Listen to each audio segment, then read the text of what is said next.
Okay, we just got done discussing a little bit of things, and I want anybody that's listening to this understand that my way, the way of purity, the way I understand it, the way I've learned it to be true is I'm very satisfied with it, and it's my way. You have, that does not mean that you do it my way or you're just out of luck. All right? We are given free will. Three things can be done with this free will. Go the way of the Creator, which is love.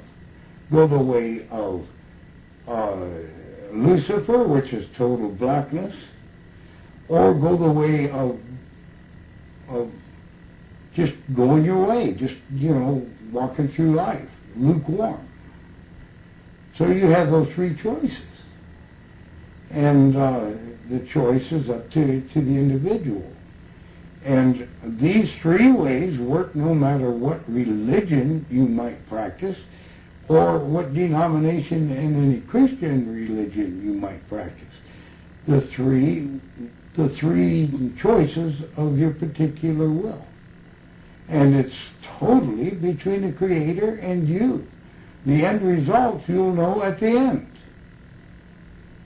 So, there should be no religion. There should be absolutely no denominations.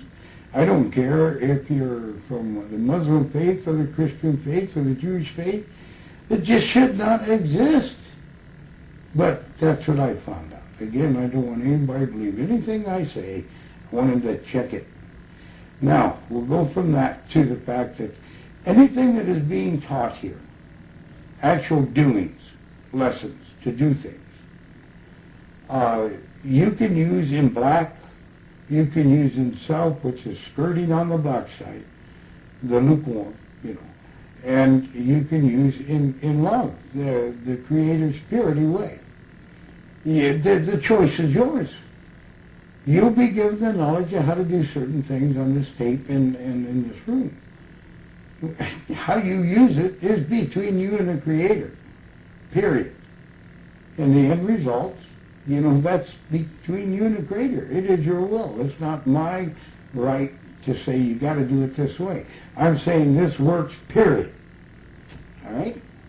Now, let's go to flying. A lot of people are interested in physical flight. 101. I said it on Aunt Bill, and I can't say it any clearer. I might be able to emphasize a little bit. But I learned to fly at the age of 10. I was not told what I was learning. I was told what to do. And frankly, when I flew, it scared the daylights out of me. It just scared and shocked me so much, I haven't flown since. But I know how. And I have successfully taught others to do it. But what happened, it shocked me so much, not being told, it shocked me so much that every time that I try to lift up off the floor, the couch, the bed, wherever I'm at, and I do, I start to lift up until, say you're laying on the bed and the mattress is pressed down, your body's pressed into it. And suddenly, very slowly, not minutes, but in a matter of a few seconds, it's not pressed anymore. And slowly you can't feel anything but the top blanket or sheet. And when I get to that point, I panic because I remember what it was like when I was 10 years old, and bam, down I go, pressing in again. And I'm kind of sorry about that, but at the same time, the first lesson as a medicine man given to me was to prove a very strong point, and it, believe me, it stuck with me. There is nothing impossible except to be God, Lucifer, or Satan. Jesus. Those three you can't be, but anything else, there's nothing impossible. And I tell you that at 10 years old, I was accepting some very impossible things, the cants of all my people around me, teachers, school kids, friends, brothers, sisters, mom, dad, the whole bit. And suddenly I'm brought into a knowledge that it goes beyond belief. Nothing's impossible. It is only your mind that makes it impossible, your own thoughts. So I learned on a couch, a great big old beater couch, and my little sister, not quite a full year younger than I am, and I were each standing on the arm of the couch and just jumping and playing and being kids and having fun. And wee, wham, bam, and one would jump and the other would jump, and we would kind of spread out and land belly down.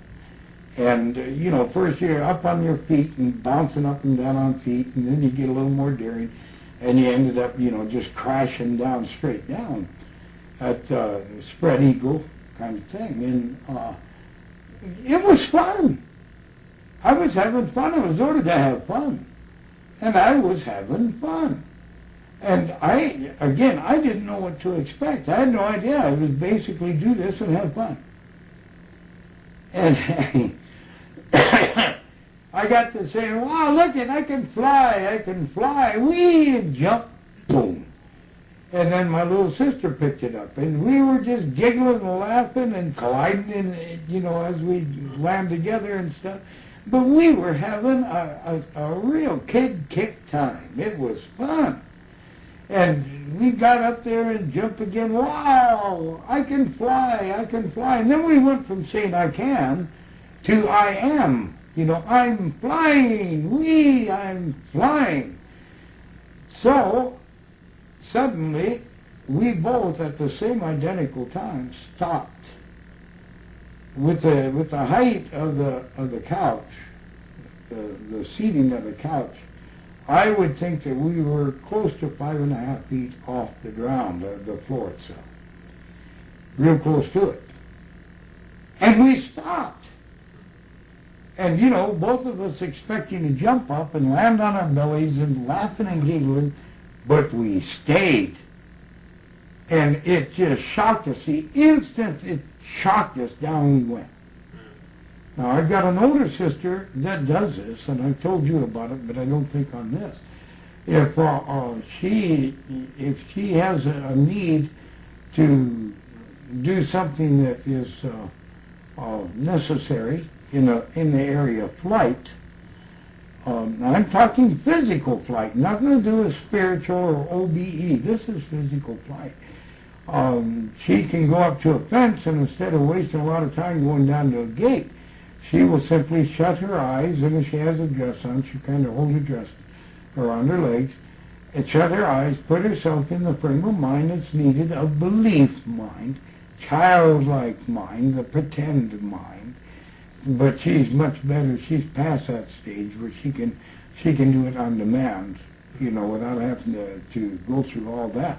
We're teaching 101, not her, But she'd shut her eye and does, and slowly lift up and float above the top rail or picket of a barbed wire fence, and then slowly move herself over the fence line, and not 10, 20 feet. And she just does what is needed, period, and then slowly come down and then continue walking. Fences mean nothing to this girl. And but she's quite advanced at it. And very few have ever seen her do it. But she does it. And a few have seen her do it. But like I say, you don't do these things for show and tell. You do them if they're needed. And she's learned to do things when it's needed. So, anyway, that's it.